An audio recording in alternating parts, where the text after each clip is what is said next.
everybody. Welcome again to another episode of Real Estate Investing Mastery podcast.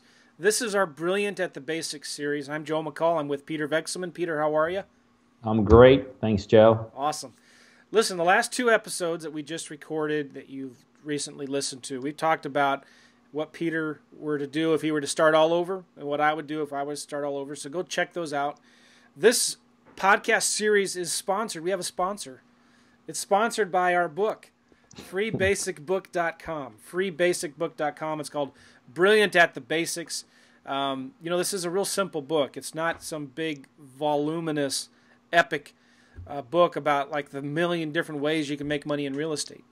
It's just about keeping things simple and basic, foundational, and that's how we've had success in our business. I was just in Atlanta a couple weeks ago with Peter, and there's nothing complicated about his business. He's got a bunch of people running around doing deals. He's doing literally about a deal a day if you average it out over the month. And it's just crazy. But you look at the numbers and you look how he's doing the deals. He's doing the same thing everybody else does. He's just taking it up to another level. He's doing more of it. He's more consistent with it. So on this episode, one of the things that was a common thread in what Peter and I were talking about in the last two episodes was finding the cash buyers. You got to find out where the money is. And so we're going to talk in this episode briefly about our favorite ways to find cash buyers. I'm going to mention my three, and Peter's going to talk about his three. Favorite ways to find cash buyers. And this is really simple. You don't have to complicate it. You don't have to spend a ton of money on marketing and websites and business cards. And, it's really, really simple. So, Peter, why don't you take the first three, and then I'll take the second three. How about that? Absolutely. What I like about my three, which are probably better than your three, right, is that mine are not one and done. Meaning there's some things out there that you do it one time, you extract whatever you can, and you're done. What we utilize to build our cash buyers databases are things we could do literally on an ongoing basis. And we do them on an ongoing basis, and every couple of weeks when you do this, it's going to yield more and more results. So one of our favorite, because it's the biggest thing out there, are just basically search engines like Google. So what you do is this, couple-step process. Number one, sit down and come up with as many terms that have anything to do with either real estate investing or real estate investors that you can. So these are terms like, find real estate investors, real estate cash buyers, invest in REOs, buy commercial real estate, buy storage units, invest in apartment buildings. So literally what you're doing is just brainstorming. You're coming up with about 30 to 50 terms. Again, anything to do with either investing or investors. Then you go to search engines like Google and you start Googling these terms.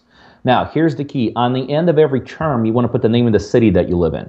Obviously, I'm in Atlanta, so for me, it would be like, find real estate investors, Atlanta, Georgia.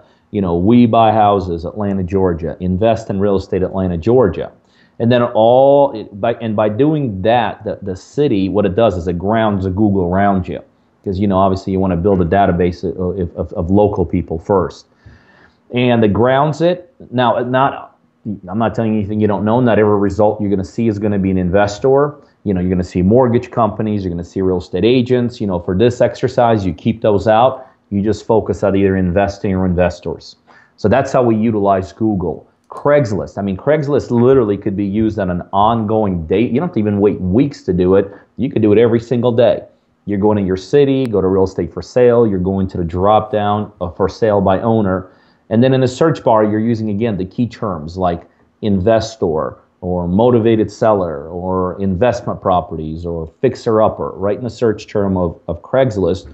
And what you're going to see is all the ads of people that are selling their investment properties are going to come up. Well, we can make an assumption. If someone is selling an investment property, they got to be an investor, right? Because who else even owns investment properties to sell other than investors? So all of those automatically become candidates.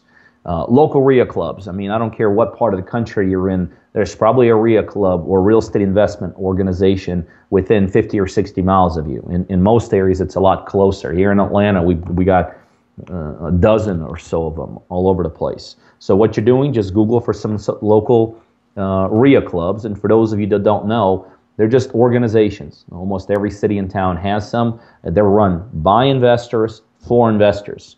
And really, there's two purposes behind them: a networking purpose and an educational purpose. So get a hold of your local RIA clubs, even their subgroups, and find out when and where they meet.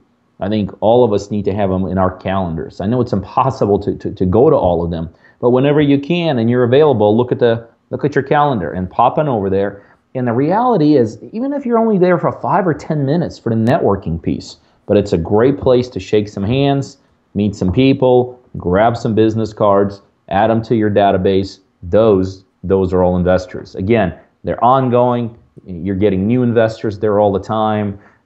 So those three sources, we love them. We use them on an ongoing basis. What you got, Joe? Well, you know, it's interesting. You just talked about RIA clubs. It reminded me of a friend of mine. He's a good friend of mine, so I can make fun of him. But here in St. Louis, I met the guy and I thought, yeah, he doesn't look like an investor. I mean, like, come on. You know, I was wondering, like, he's very ambitious. He's hungry, but are people going to take him seriously? I feel bad for even saying that. But are people even going to take him seriously? Come on now. But what did he start doing? He started going to every real estate investment club in the St. Louis area and just started networking with people. He's a very sociable guy, you know, and pretty soon he's getting other people to bring him deals. He's getting other people to sell his deals, and he's just a master networker, right?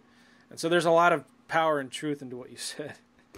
All right, so related to what you were talking about, going to Craigslist, you were mentioning going into for sale by owners. I like to go to the landlords as well and find the people that are advertising rental properties. And you can find the ones that in the neighborhoods that you're wanting to focus on. But find the landlords who are advertising rental properties and just call them up. Say, hey, are you looking for more deals? Are you in the market to buy more properties? I've got some just like this with some really good numbers. All right, and just talk to them. And make it conversational. Listen, if you're a beginning rookie too, don't be afraid to say that. You don't have to be, you know, pretend to be that you're some giant rock star. Just say, hey, you know what? I'm new in the business here. I'm just starting to make some phone calls and meet some other investors. I find deals, you know, like this. Are you looking for more properties? Are you in the market to buy more deals? And you'll make some great contacts with landlords. The other thing you can do in relation to that is drive around looking in the neighborhoods that you're targeting and find the rental signs in the yard and call those landlords up, call those property managers. That was number one. Number two, I love bandit signs for finding buyers. I don't like them much for finding sellers, but for finding buyers, they're fantastic. So if you've got an area where you get a lot of properties or you know it's a hot area, one of the things I recommend, and I have this on a previous Brilliant at the Basics series, I show you where to find the best zip codes. You go into ListSource and you can download all of the last all the last transactions and sort them from high to low and see the top zip codes where most of the activity is. Drive those zip codes, okay? Because there's a lot of investors out there buying properties, and put out some signs. Something real simple like $20,000 foreclosure, all cash, as is, call now, okay? Or, you know, if you don't want to advertise a deal, you could say something along the lines of, if you have cash, I have deals. Call this number, okay? You're putting signs out there looking for investors. And the other thing I'll say in relation to signs is, if you have a property under contract, you've always put signs out in the neighborhood advertising that specific house, because you're going to get buyers from that. And a lot of times you'll find local buyers that live in the neighborhood that aren't maybe investors, but they're wanting to buy a home for their family member, or they're wanting to invest in some property close to where they live. And then finally, one of the best ways to find cash buyers once you have a property under contract is by sending, I call them motivated seller letters, to the nearby investors who bought properties in that zip code in the last few months. So it's you have a property at 123 Main Street in this certain zip code, and you have it under contract. You've got a month to find a buyer. One of the first things you should do is handwrite this motivated letter that says, hey, help, I own this property at 123 Main Street and I've got to sell it now, okay?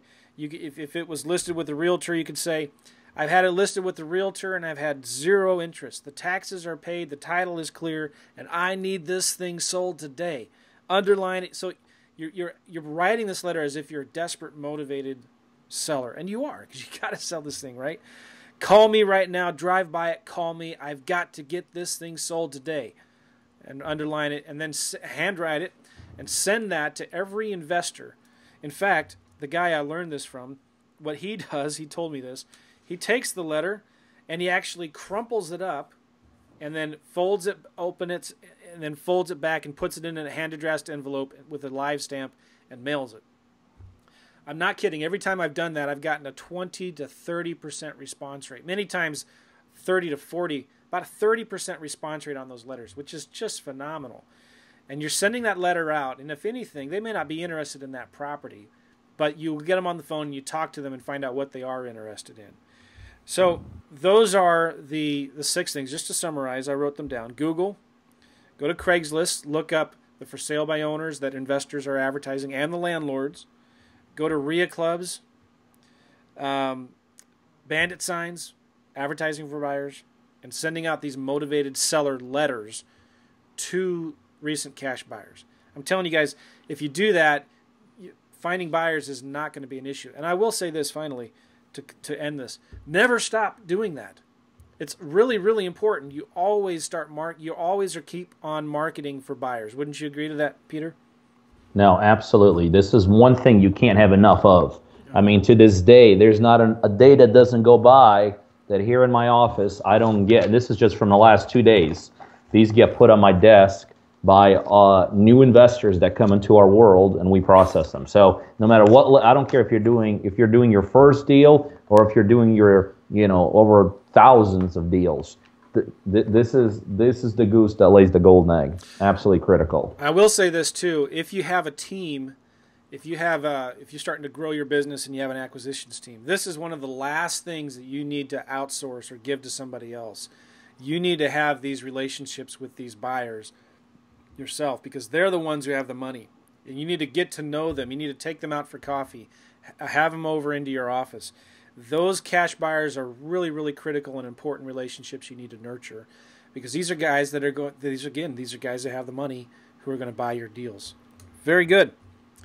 Well, I like this episode. It's one of my favorites. Listen, guys, go to freebasicbook.com to get our book, Brilliant at the Basics. Freebasicbook.com. It's free. We just ask you to pay shipping and handling. We'll get it out to you. And it takes about a week or two to get the actual book, but you can get a PDF version of the book right away. You also get the videos that Peter and I did where we made the book from. And we also have an extra book that I give away in that called Flipping Houses While on Vacation.